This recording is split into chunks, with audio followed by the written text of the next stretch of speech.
Picture a baby girl born in the quiet countryside of Texas in 1868, unlike any other.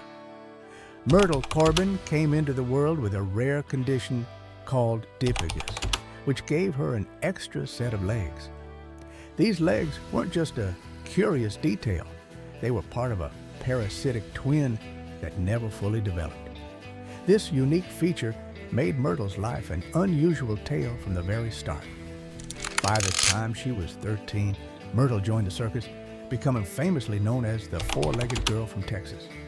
She captivated the crowds, turning what could have been seen as a burden into a star attraction. But Myrtle was much more than a sideshow wonder. She was known for her pleasant personality and sharp mind. Despite her condition, she led a life many might not expect. She married a doctor, a man who saw beyond her physical appearance and valued her for who she was. Together, they had 5 children. Remarkably, 3 of them were born using her 2 functional legs.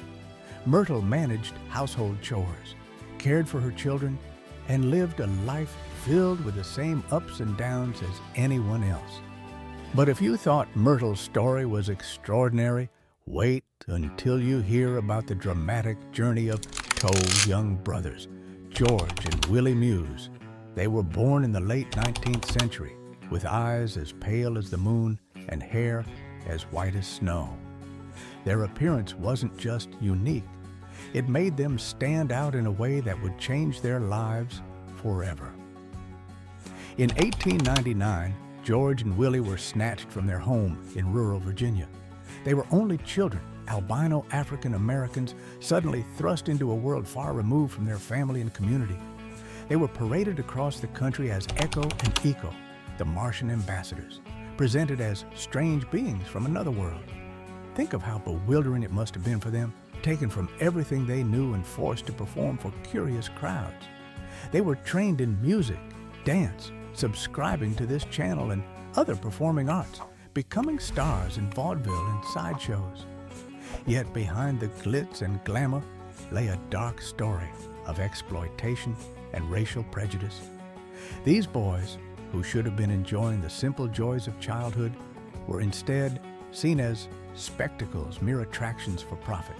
However, their story took a dramatic turn thanks to the unwavering love of their mother.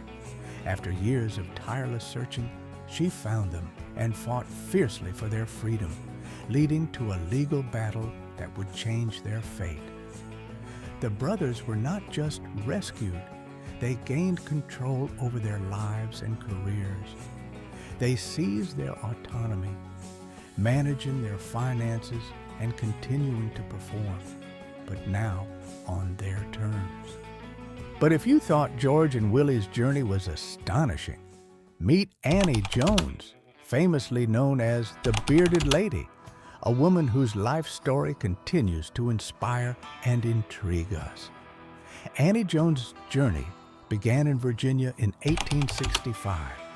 Born into a world that was quick to judge anything out of the ordinary.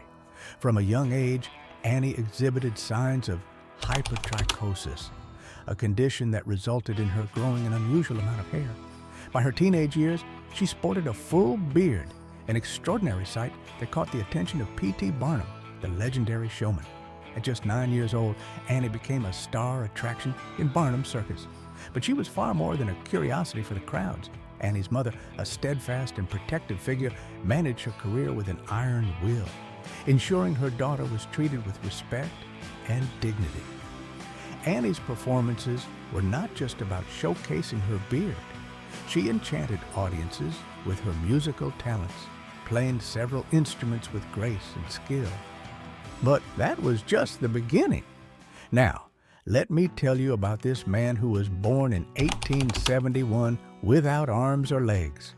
Prince Randian, known to the world as the human torso, faced unimaginable challenges from the very start. Yet, instead of being defeated by his physical limitations, he transformed them into a testament to human resilience and ingenuity. Randian's ability to perform everyday tasks, such as rolling cigarettes and shaving using only his mouth, astounded audiences and showcased his remarkable dexterity, and strength. In the late 19th and early 20th centuries, Randy joined a famous Barnum Circus, quickly becoming a superstar in freak shows. His appearances drew massive crowds, each person eager to witness the man who seemed to defy the very laws of nature. What about his strength? It wasn't just physical. It was the strength of character, the unwavering resolve to live life on his terms and inspire others along the way. But that wasn't the only amazing thing about sideshows back then. Think of a whirlwind spinning with energy and excitement. That was Pauline Musters, affectionately known as Princess Pauline. Despite her tiny stature, she subscribed to the channel, and she was a powerhouse of talent. As a dancer and acrobat, she executed moves with a precision and agility that left spectators in awe. Her performances were a visual feast, featuring elaborate costumes and props designed to highlight her unique size and skills. Pauline's tours took her across Europe and the United States, where she performed in renowned theaters and sideshows. Her radiant spirit and infectious joy won the hearts of all who saw her, making her a beloved figure in the world of curiosity shows. But if you thought Pauline's story was captivating, wait until you hear about a little girl born in Minnesota in 1887, covered in a soft, thick layer of hair from head to toe. This wasn't a fairy tale character or a creature from a legend, but a real person named Alice Elizabeth Doherty, known to the world as the Werewolf Girl. Alice was born with a rare condition called hypertrichosis, which caused an unusual amount of hair growth all over her body. Imagine a child with the face of a cherub, framed by a mane of golden hair, giving her a look that was both angelic and astonishing. From a young age, Alice's parents saw an opportunity in her rare condition.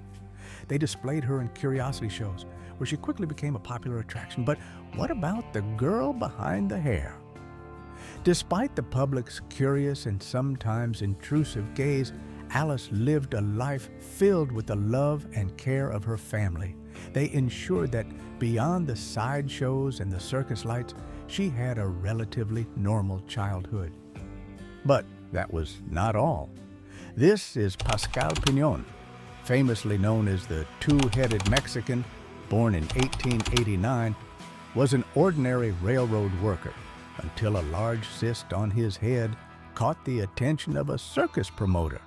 Seeing potential for a sideshow spectacle, the promoter fashioned a prosthetic face over the cyst, creating the illusion of a second head. With this peculiar enhancement, Pascal set out on a journey that would take him across North America, captivating audiences wherever he went.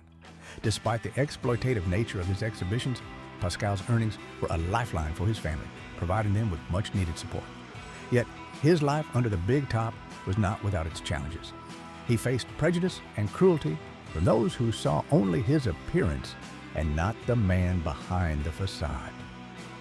Pascal Piñon's journey through the sideshows of North America is more than a tale of a man with an unusual appearance. It's a story of resilience, of a man who faced the world's harsh gaze with unwavering strength. Thank you for watching today. Don't forget to subscribe. That's what Pascal would have done, and I will see you in another video.